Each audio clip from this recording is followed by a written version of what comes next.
안녕하세요. 저는 40대 후반 여자입니다. 저는 남자를 고를 때 신중하게 고르는 편이에요. 요즘 젊은 사람들이 썸이라는 걸 많이 한다고 하잖아요. 제 성격에는 상상도 할 수 없는 일이죠. 확실한 성격이라 그런 것도 있지만 엄마의 영향도 컸어요. 사실 엄마는 아빠한테 속아서 결혼했거든요. 아빠가 엄마에게 빠지는 바람에 재산이며 직장이며 모든 걸 숨겼어요. 물론 사랑해서 그랬다고 할 수는 있지만 엄마 입장에서는 믿었던 사람이 자신을 속인 거나 마찬가지잖아요. 그게 너무 억울하셨던 나머지 어릴 때부터 저에게 남자 믿지 말라 하곤 하셨죠. 그런 모습을 보고 자란 저였기에 남자를 고를 때는 그 누구보다 신중할 수밖에 없었죠. 처음 남자를 만나게 된 건 대학생 때였어요. 제 친구들은 학창시절에 한 번씩 연애를 해봤지만 저는 성인이 되기 전까지 남자와 교제할 마음이 없었거든요. 대학생이 되고 나서도 딱히 연애할 마음은 없었어요. 동기 남자들 중에 저를 좋아해서 고백하는 사람도 꽤 있었어요. 그런데 왠지 20살 남자들은 어려 보이더군요. 물론 저도 20살이긴 하지만 그래도 제 눈엔 동갑 남자애들은 아직 어려 보였어요. 무엇보다 20살 남자는 신중함이라고는 일도 찾아볼 수 없었죠. 저에게 고백했다가 차이면 다른 동기한테 가서 고백하곤 했었어요. 신중한 저로서는 그런 남자와는 도저히 사귈 수 없었죠. 그런데 선배들 중에 남자로 느껴지는 선배가 있었어요. 제가 그리던 이상형에 조금 가깝긴 했지만 그렇다고 마음을 빼앗길 정도는 아니었죠. 전 외형보다 내면을 보던 사람이었기에 이상형이라고 해도 단번에 빠지거나 하지는 않았어요. 그런데 그 선배는 외형뿐만 아니라 내면도 따뜻한 사람이었어요. 그래서 후배들한테 인기가 많았어요. 발렌타인데이가 되면 그 선배 사물함에는 촛불리스로 가득 차곤 했었죠. 사실 저도 주고 싶은 마음은 있었지만 너무나도 인기가 많았기에 쉽사리 다가갈 수 없었답니다.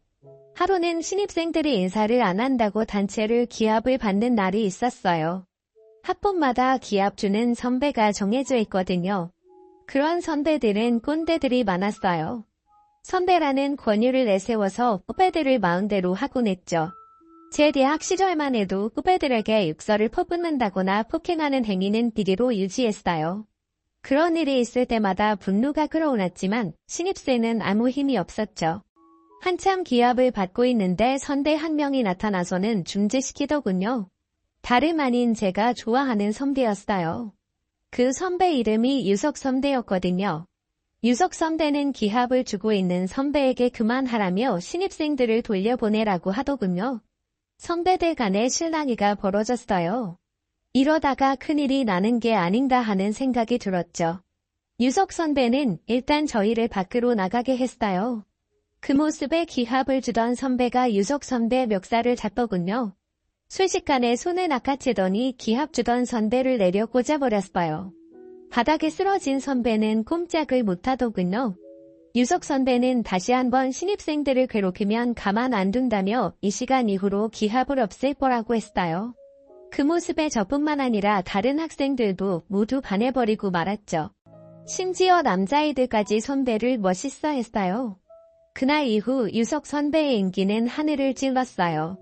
더 이상 범접할 수 없는 사람이 되어버렸죠.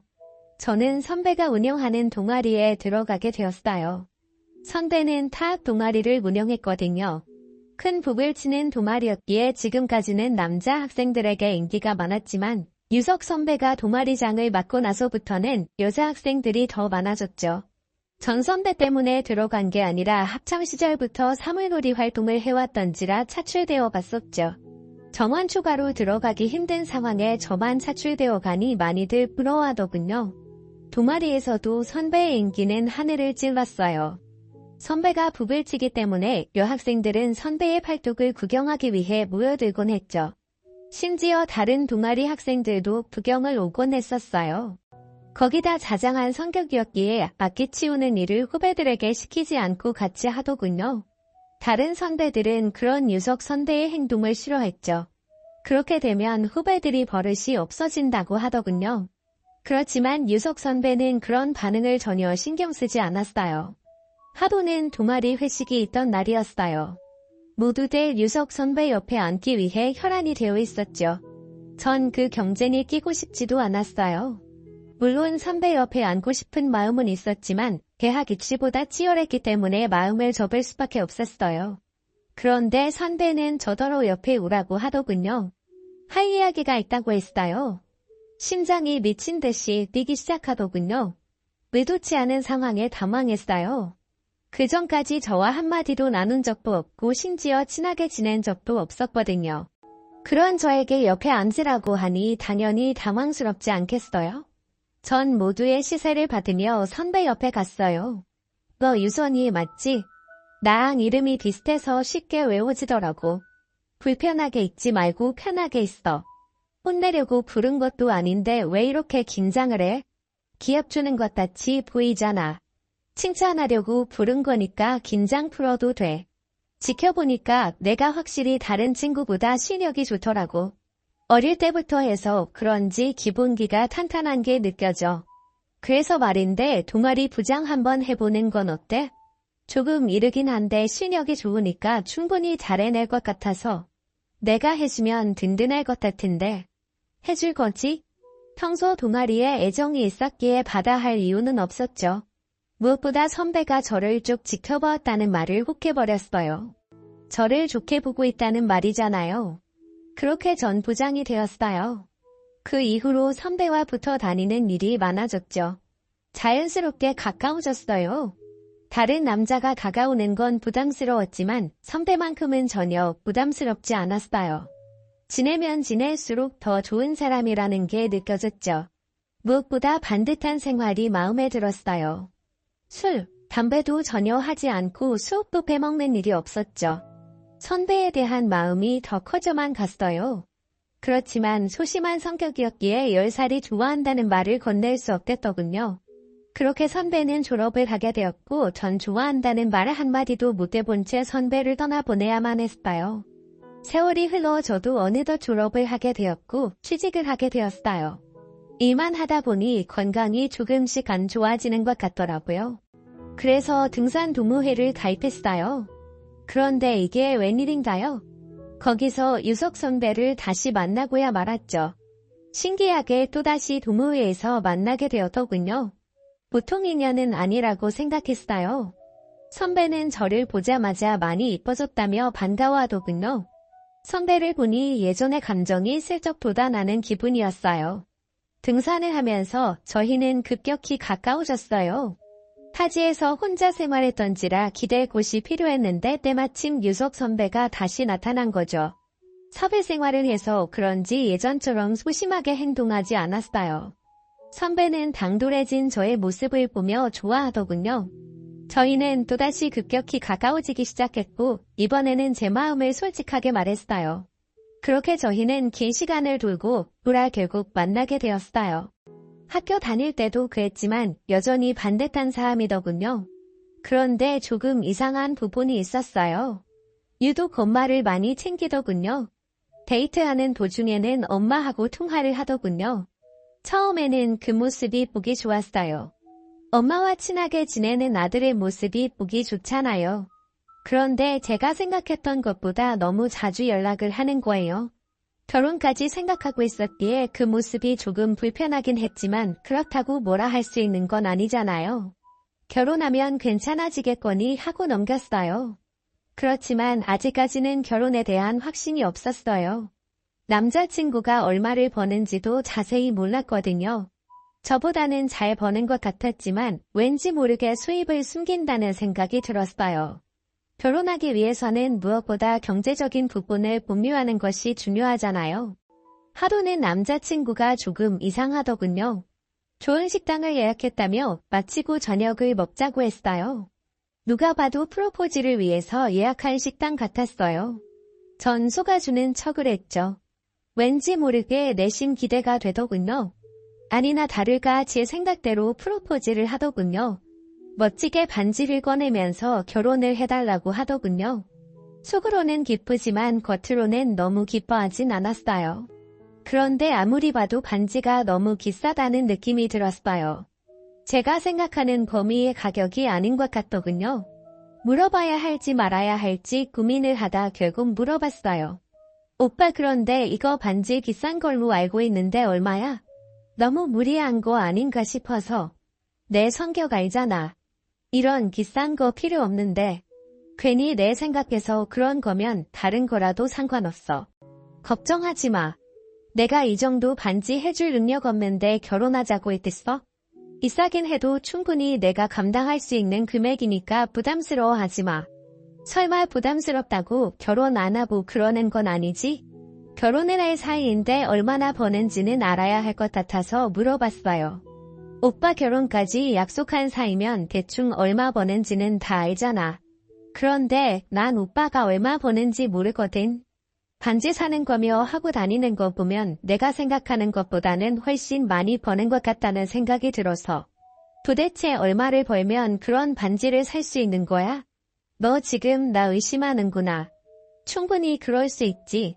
일반 회사원 치고는 내가 좀 많이 쓰긴 해. 그런데 걱정할 필요 없어. 나쁜 짓 한 것도 아니고 내 돈으로 한 거니까. 사실 비트코인으로 크게 벌었거든. 회사 다니며 모은 거랑 엄마가 준 거랑 해서 투자를 했는데 생각보다 수입이 크게 났어. 그러니까 너무 걱정하지 않아도 돼. 뭐? 오빠 원래 그런 거 하는 성격 아니었잖아. 그냥 투자한 건데 그런 성격이 따로 있나? 돈 벌고 싶은 사람은 누구나 그럴 수 있는 거지. 너무 위험하게 생각하지 마. 불법도 아니고 이걸로 돈 버는 사람 많다니까. 그리고 난 안정적이게 하고 있어서 걱정 안 해도 돼. 지금까지 잃은 적 한 번도 없어. 내 친구들 중에서는 딴 사람 아무도 못 봐서 그런 거지. 결혼하고는 안 했으면 좋겠어. 난 개인적으로 그런 건 딱 질색이야. 알겠어. 결혼하면 안 할 테니까 걱정 말고 행복하게 살 고민만 해. 비트코인이 불법은 아니지만 불안하긴 하잖아요. 그리고 결혼하고는 다들 안정적이고 싶잖아요. 남편이 비트코인을 한다면 좋아할 부인이 어디 있겠어요.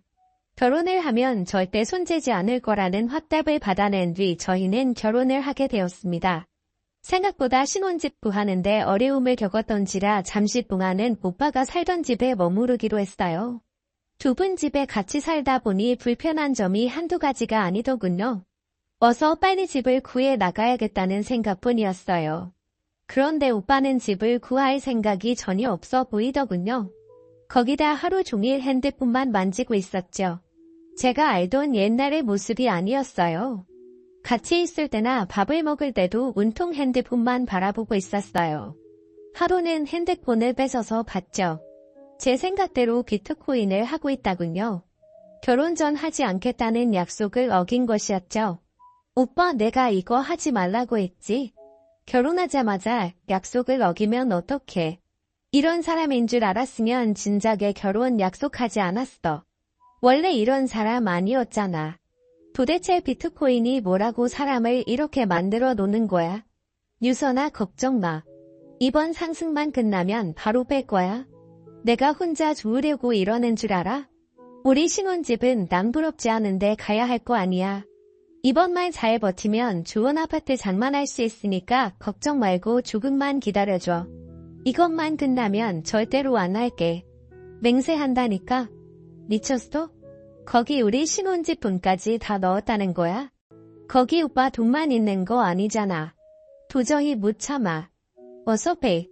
당장 그 돈 안 빼면 나 오늘이라도 이혼할 수 있어. 내가 무슨 도박을 하는 것도 아니고 왜 그러냐? 그리고 지금까지 한 번도 잃은 적 없다고. 난 항상 안전하게 하니까 잃을 거 없어. 흥분 가라앉히고 한 번만 딱 믿어주라. 내가 보기에는 내가 너무 세상 물정을 모르는 것 같아. 요즘 같은 시국에 코인 안 하는 사람이 어디 있냐? 그러지 말고 이번 한 번만 딱 눈 감아주라. 어떻게 해서든 원금은 안 잃게 해놨으니까 걱정 안 해도 돼. 원금은 건칠 수 있다는 말에 북하더군요. 결국 저는 조금 지켜보기로 결심했죠. 원금만 잃지 않는다면 나쁜 장사는 아니라고 생각했거든요. 어쩔 수 없이 지켜보기로 마음먹었죠. 그러던 어느 날 퇴근 시간이 지났는데도 들어오질 않더군요. 연락을 해도 받지 않았어요. 밤늦게 되도록 아무 소식이 없더라고요. 점점 불안해지기 시작했어요. 남편과 연락이 닿을 수 있는 사람은 모조리 다 해봤지만 아무도 남편의 행방을 아는 사람은 없었어요. 불길한 예감이 들더군요. 머릿속을 스쳐 지나가는 생각이 하나 있더군요. 바로 코인이었죠. 혹시나 코인이 잘못되는 바람에 남편이 나쁜 마음을 먹지 않을까 생각했어요. 경찰에 신고를 해야 할지 말아야 할지 망설여지더군요. 그렇게 아침까지 이러지도 못하고 저러지도 못한 채 발만 동동 굴렀어요. 그때 시어머님께서 전화가 오셨어요. 유석이 지금 우리 집에 와 있어. 너무 걱정하지 말거라. 술이 떡이 돼서 들어와서는 한참을 울더라고. 이놈이 글쎄 신혼집 장만해야 하는 돈을 비트코인으로 다 날렸다지 뭐냐. 도저히 너한테 말할 용기가 없어서 날 찾아와서 도와달라며 한참을 매달리다 이제 겨우 잠들었어. 어쩌겠냐. 이렇게 된 거 받아들일 수밖에. 신혼집은 내가 알아서 장만해줄 테니 유석이 너무 혼내지 말고 액땜했다고 생각해. 한두 푼도 아니고 그 큰 돈을 액땜했다고 생각하는 게 말이 되는 건가요? 너무나도 큰 배신감에 당장이라도 이혼을 하고 싶은 마음이 생기더군요. 남편은 제가 예전에 알던 성실한 사람이 아니었어요. 코인을 하면서 돈을 아주 쉽게 보더군요. 진지하게 알아보고 결혼하지 말았어요 하는 건데. 그래도 다행히 살아는 있더군요. 사람이 불안해지니까 오만같이 생각을 하게 되더군요. 혹시나 남편이 돈을 잃고 극단적인 선택은 한 게 아닐까라는 생각을 했어요. 다행히 최악의 경험은 면했죠. 조금 있다 남편이 들어오더군요. 제 눈을 마주치지 못했어요. 땅만 보고 있더군요. 마음 같아서는 한 대 후려치고 싶었지만 너무나도 참담한 표정을 하고 있는지라 오히려 연민이 느껴지더군요. 남편은 무릎을 꿇더니 여보 미안해 내가 잘못했어. 진작에 여보 말을 들었어야 하는 건데. 이렇게 될 줄은 정말 몰랐어. 친구놈이 이번에는 꼭 뺀다고 하길래 앞으로는 절대 이런 일 없을 거야. 목숨 걸고 맹세할게. 한 번만 봐줘 제발. 얼굴이 할개지려서 빛난 남편을 보니 짠한 마음이 생기더군요. 이놈의 정이 뭔지 어쩌겠어요. 이혼할 수도 없는 노릇이고 거기다 어머님께서 집을 해주신다고 하니 참고 넘어가야 되지 않겠어요. 남편에게서 각서를 받아내고 사건은 일단락되었어요. 그날이 온 남편은 다시 예전처럼 돌아왔어요. 할래며 청소며 뭐든 자기가 도맡아서 하더군요.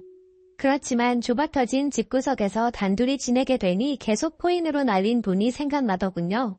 그런데 다행히도 시어머님께서 정말 집을 구해주셨어요. 사실 말로만 그러시는 줄 알았는데 정말 집을 구해주셨더군요. 어찌나 감사하던지 몸둘바를 모르겠더군요. 물론 남편이 날린 돈이라 시댁 쪽에서 책임을 져주는 게 당연하다고 생각해 줄 수 있겠지만 그게 어디 쉬운 일인가요? 능력이 된다고 한들 그러기엔 쉬운 일은 아니라고 생각했어요. 남편만 아니었어도 시어머님께 미안한 마음을 안 느껴도 되는 건데 왠지 모르게 빚을 진 느낌이 들더군요. 그런데 한 가지 걸리는 부분이 있었어요. 진명이가 시어머님 이름으로 되어 있었거든요. 결혼하면 남편과 공동명의로 된 집에서 살기 위해 돈을 악착같이 모았는데 제 이름으로 된 집 하나 장만하지 못했다는 사실이 서글프기만 하더군요. 거기다 한 가지 걸리는 점이 또 있었죠. 시어머님은 시대가 벌어서 10분 정도 거리에 집을 장만해 주셨어요. 너무나도 불편한 거리였죠. 왠지 일주일에 한두 번씩은 꼭 들려야 할 것 같은 기분이 들더군요. 모든 것이 제 상상과는 다르게 흘러갔어요. 남편이 더욱 원망스러워졌죠.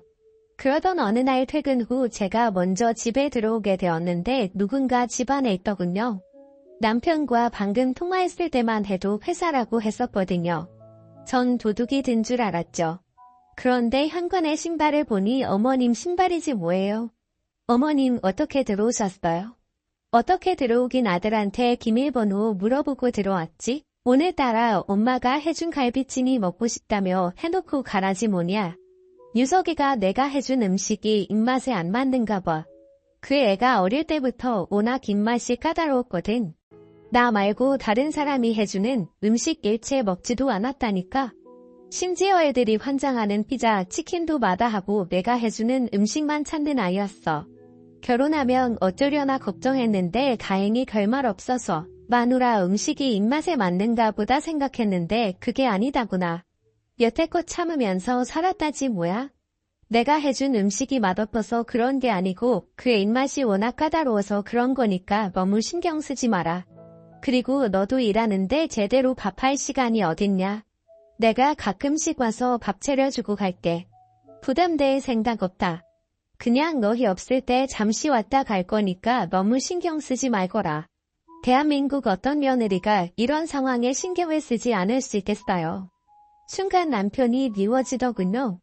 전 남편이 들어오자마자 한 소리 했어요. 아니 어떻게 한마디 상의도 없이 이럴 수 있어? 집 청소도 제대로 안 해놨는데 어머님이 빨래까지 다 하셨단 말이야. 도대체 나를 얼마나 못난 며느리로 만들어야지 속이 풀리겠어. 결혼한다면 달라진다는 말이 당신한테는 예외일 줄 알았는데 당신도 똑같은 남자였구나. 가면 갈수록 실망이다. 어떻게 해서든 어머님 못 오게 해. 내 음식이 입맛에 안 맞으면 그냥 시댁으로 가서 밥을 먹고 와. 그럼 될 거 아니야. 이런 거 가지고 트집을 잡고 그러냐? 우리 없을 때 엄마가 잠시 와서 살림 도와주겠다는데 뭐가 불만이야? 그리고 당신도 퇴근하고 밥하는 거 귀찮아 했잖아. 내가 해준다고 하면 맛없다고 안 먹는다고 하고. 잘 된 거 아니야? 엄마 음식이 얼마나 맛있는데. 당신도 우리 엄마 음식 좋아했잖아. 문제될 게 뭐가 있어. 처음이라서 불편한 거지. 몇 번 하다 보면 당신도 편해질걸. 너무 얄밉다군요. 결혼하고 나서부터 계속 얄미운 질문 골라서 하더군요. 자기야 자기 엄마니까 편하겠지만 저는 절대 편해질 수 없었어요. 아무리 잘해주신다고 해도 편해질 수 없는 부분이었죠. 그날 이후 시어머님은 시도 때도 없이 집을 방문하셨어요. 전 언제 시어머님이 오실 줄 모른다는 불안감에 편히 집에 있을 수 없었어요. 하루는 어머님께서 저희 집에서 보낸 김치를 드시고는 이거 사돈이 직접 담그신 거니? 액젓을 조금 많이 넣는 스타일이신 것 같네? 유석이는 이런 거 잘 못 먹거든. 너는 어차피 김치도 잘 안 먹는 것 같다구만. 이제부터 사돈한테 김치 보낼 필요 없다고 해라. 이제부터 내가 다 담글 테니 걱정할 거 없다. 너 저번에 내가 해준 김치 맛있다며 담그는 법 좀 알려달라고 하지 않았냐? 이제 집도 가까우니 굳이 알려줄 필요 없이 내가 담가서 가져다 주마. 바깥이라면 김치 안 담아도 돼. 힘들고 시간 낭비야. 제가 김치를 잘 먹는 편은 아니지만 그래도 가끔씩은 먹거든요. 시엄마 김치는 예상 맛있다고 한 거지 제 입에 맞는 건 친정엄마가 해준 김치였어요. 그런데 어쩌겠어요. 어머님이 저렇게 말씀하시니 안 된다고 할 수도 없는 노릇이잖아요. 김치는 그렇다 치지만 점점 다른 것에도 손을 내기 시작했어요. 하루는 퇴근을 하고 돌아왔는데 가구 구조가 바뀌어 있다군요. 어머님 이게 무슨 일이에요? 이거 이렇게 놓으면 더 불편한데. 집에서 작업 편하게 하려고 일부러 침대 옆에 책상 놓은 건데 작업하다 잡으면 바로 침대로 누울 수 있게 한 거거든요. 책상은 창문을 바라보고 놓는 게 좋은 거래. 탁 트인 경치를 바라봐야지 좋은 기운이 들어온다는구나. 방에서는 잠만 자고 책상은 이곳으로 빼는 게 훨씬 보기 좋아.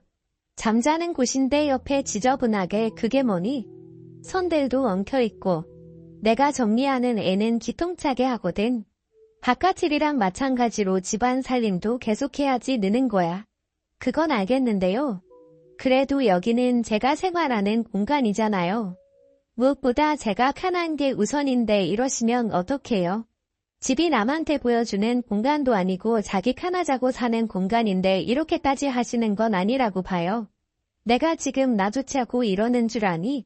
너희 퇴근하고 들어왔을 때 집 깔끔하면 얼마나 좋아.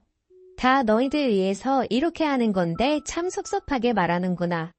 정 마음에 안 들면 내가 다시 다 바꿔놓으마. 그럼 되는 거지? 아니에요 어머님. 제가 좀 신경이 날카로웠나 봐요. 다시 보니 어머님께서 해놓으신 게 훨씬 깔끔하게 보기 좋은 것 같네요. 고생 많으셨어요. 그래도 다음에 이런 일 하실 때는 상의 한 번만 해주세요. 어머님이 워낙 서운해하시길래 넘어가긴 했지만 이게 서운해할 일인가요? 누가 봐도 시어머님이 너무 과한 행동을 한 게 아닌가요? 사실 시어머님이 이렇게까지 하는 데는 이유가 있었어요. 시아버님이라는 이혼을 하시고 혼자서 지내셨거든요. 제가 생각하기에는 집을 해주신 것도 홀로 지내는 게 외로워서 그러신 것 같아요. 그렇지만 이건 해도 너무한 거 아니겠어요? 요즘 같은 세상에 이러는 시엄마가 어디 있겠어요? 남편에게 말해봤지만 얼마나 자기 엄마를 지극정성으로 생각하던지 저더러 이해하라고 하더군요. 연애 때 진작에 알아봤어야 하는 건데 엄마에게 지극정성인 남자들은 부인을 힘들게 한다고 하잖아요. 옛말인 하나도 틀린 게 없다는 생각이 들더군요. 안 그렇겠어요? 다들 경험에서 나오는 말이니 당연할 수밖에요. 더 이상은 이런 식으로 살 순 없었어요. 어떻게 해서든 남편에게 날린 돈을 마련하라고 했어요. 남편은 지금으로서는 힘들다고 하더군요. 전 더 이상 물러날 수 없어 집 비밀번호를 변경했어요. 남편에게도 알려주지 않았죠. 일을 하고 있는데 어머님께 연락이 와서는 당장 비밀번호를 말하라고 하더군요. 저는 말할 수 없다고 했어요. 더 이상 제 허락 없이는 집에 못 들어간다고 했죠. 일하는 내내 계속해서 어머님은 전화를 하시더군요. 전 일부러 받지 않았어요. 퇴근 후 집에 들어갔을 때 전 경악을 금지 못했어요. 어머님이 집에 들어와 계시더군요. 업체를 불러 현관문을 뜯어버리신 거지 뭐예요. 너무나도 당혹스러웠어요. 어머니는 저를 보시더니 너 지금 나랑 장난하는 게야? 내 멋대로 현관 비밀번호를 바꾸면 어쩌자는 거야? 내가 오는 게 그렇게도 싫었니? 그럼 진작에 말을 하던가. 꼭 이런 꼴을 봐야 하겠어? 제가 미리 말씀드렸잖아요. 제 허락 없이는 이제 이 집에 못 들어온다고요. 그게 그렇게 어려우세요? 제가 있을 때 오시면 되잖아요. 집주인이 오지 말라는데 굳이 오셔서는 이런 사달을 내셔야만 했어요? 너 지금 뭐라고 했냐? 말은 바로 해야지. 집주인은 나지.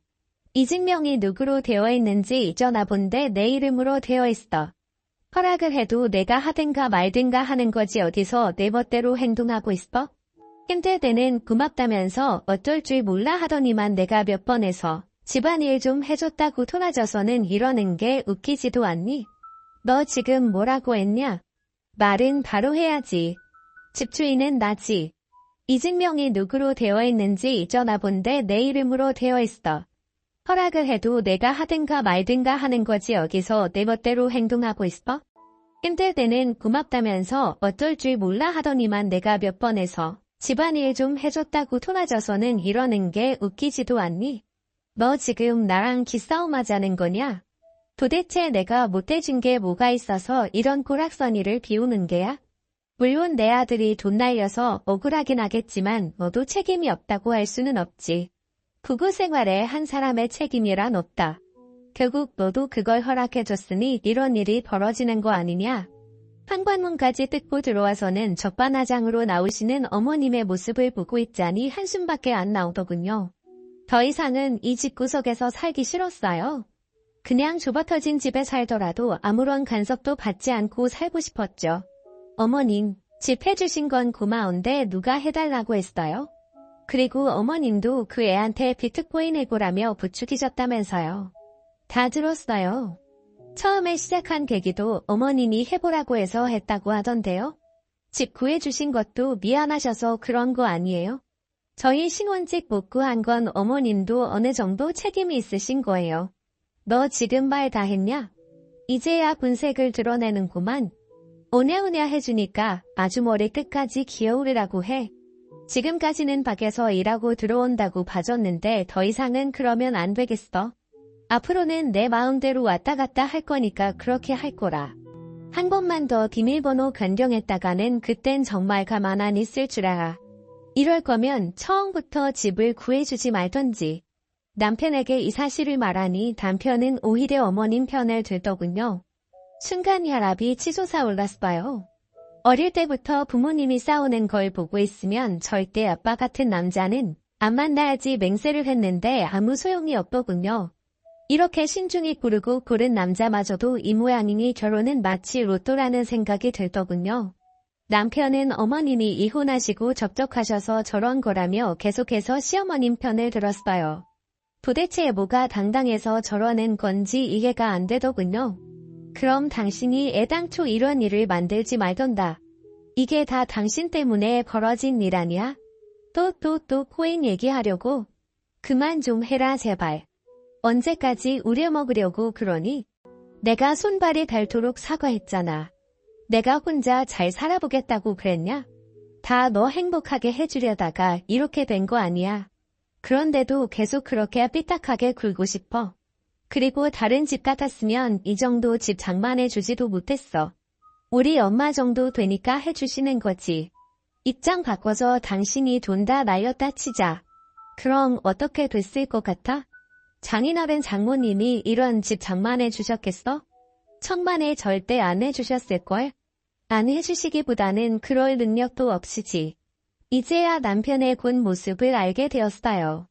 속으로는 저의 집을 나쁘며 살고 있었던 거예요. 남편이 실제를 알게 된 이상 결혼 생활을 이어나가는 건 불가능했어요. 이미 한 번의 큰 잘못으로 남편에 대한 신뢰가 크게 떨어진 상태에서 이런 일까지 생기니 더더욱 같이 살 마음이 사라지더군요. 이혼을 해야겠다는 확신이 들었어요. 전 그날 보러 집을 나가버렸어요. 남편에게는 전화로 이혼 통보를 했어요. 그제서야 잘못했다 하더군요. 다시는 이런 일 안 만들겠다며 예전과 같이 빌기 시작했어요. 집을 나가고 부모님 집에서 머무르거든요. 그런데 거기까지 찾아와서 하루가 멀다 하고 비로되는 거예요. 제가 어떻게 이런 남자와 결혼했을까 싶더라고요. 결국 시어머님까지 대동에 찾아왔어요. 시어머님은 마지못해 저한테 잘못했다며 자기 아들이랑 살아달라고 하더군요. 둘 다 어찌나 꼴 보기 싫던지 저는 절대로 마음 바꿀 생각이 없다고 딱 잘라 말했어요. 알아보니 이혼 사연은 충분하더군요. 코인으로 날려먹은 돈 중에는 제 돈도 있었으니까요. 제 의지와는 상관없이 남편이 마음대로 쓰다가 날려먹은 거니까 소송을 하더라도 제게 유리했어요. 심지어 그 금액까지 돌려받을 수 있다고 하더군요. 결국 저는 소송에 들어갔어요. 남편은 법원 앞에서까지 무릎 꿇고 빌더군요. 시어머님도 집을 제 명의로 해준다며 제발 이혼하지 말고 자기 아들과 같이 살아달라고 하더군요. 시어머님도 이혼을 하셨기에 아들만큼은 그런 꼴 당하게 하기 싫었나 봐요. 그러거나 말거나 이미 돌아선 제 마음은 그런 사사로운 감정에 흔들리지 않았죠. 결국 저는 남편과 이혼을 하게 되었고 날려먹은 제 돈까지 다시 찾게 되었어요. 속은 후련했지만 이혼을 하고 며칠 동안은 생숭생숭하더군요. 당연히 그렇지 않겠어요? 아마 이혼을 하신 분이라면 제가 무슨 말을 하는지 다 아실 거예요. 그렇다고 해서 절대 후회하지는 않아요. 단지 가끔씩 공허함이 몰려올 뿐이죠.